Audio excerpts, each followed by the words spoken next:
Hello student.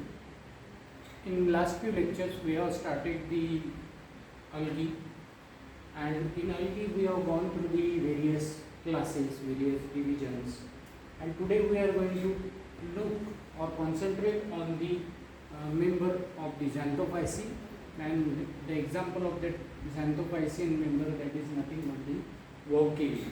So today we are going to talk about Vaucaria. Now, as in last lecture, we discussed about the characteristics of Xanthophyceae, and it is found that Xanthophyceae or the algae which belongs to Xanthophyceae is known as yellow-green algae. So, we have gone through the green algae, we have gone through the blue-green algae, and in last lecture we discussed about the yellow-green algae. So, Vaucaria is the example of this Xanthophyceae, and it is included in our syllabus. So Vaucaria is the Xanthophycean member. So when we talk about this, the classification of this Xanthophyceae or Vaucaria is having the division Xanthophyta, then class Xanthophyceae, then order Vaucariales, Vaucariaceae, and the genus Vaucaria.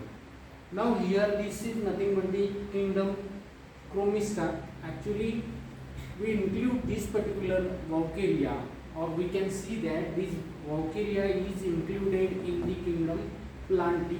So kingdom Plantae is there, and this Plantae is having this particular division Xanthophyta, then Xanthophyceae is the class. Along with that you can see the order is Vaucariales, then the family is Vaucariaceae, and the genus is Vaucaria. So this is nothing but the systematic position of the Vaucaria.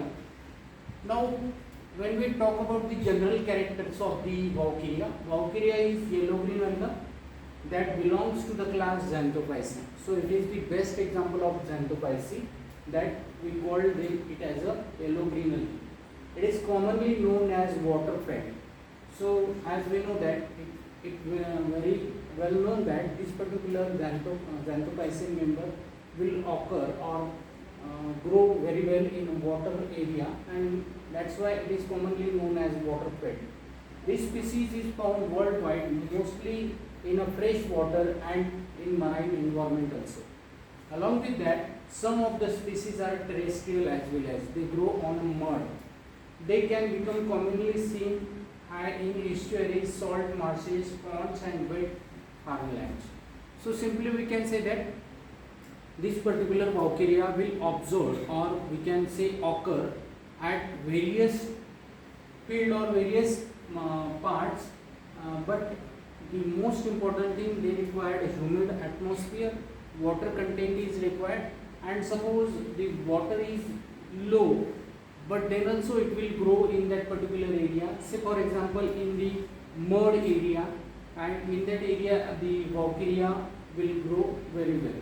So marshes, ponds, wet farmlands are the most common areas where this particular Vaucaria will grow. Around 54 species of the genus are known, out of which 9 are found in India. So 9 most important genus are commonly found in India, and they are well known in India.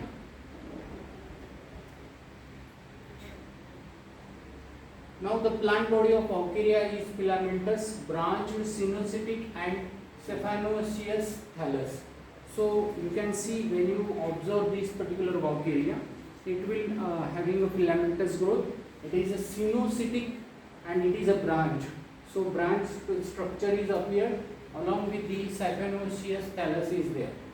They are mostly aseptate in structure, but septa may form during injury or development of sex organ. So it is septa is developed at a particular period.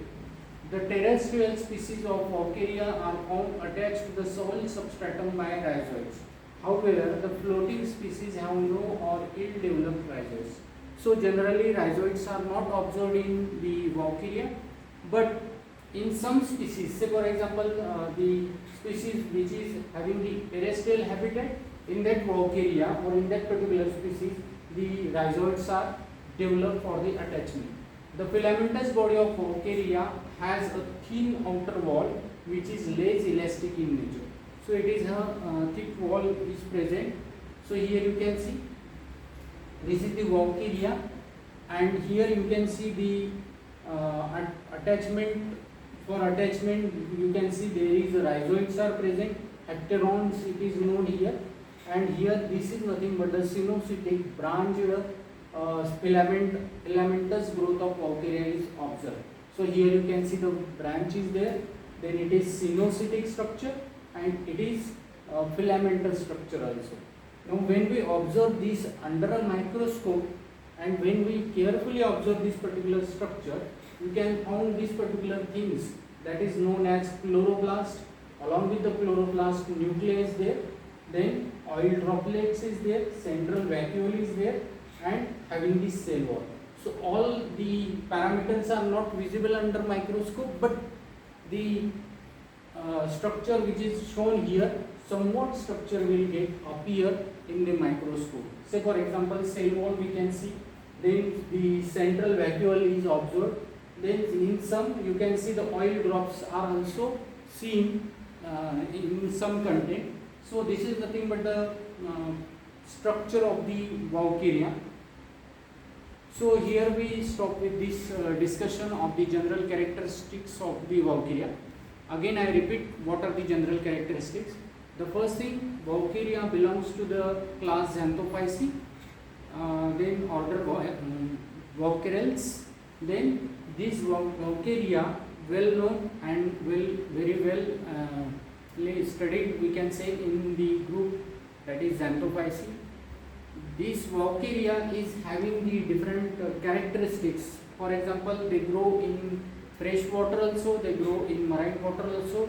They also observed growing on the terrestrial part, and along with this, the Vauqueria is having a peculiar structure, that is the branched structure, filamentous structure, cynocytic structure is observed in the Vauqueria.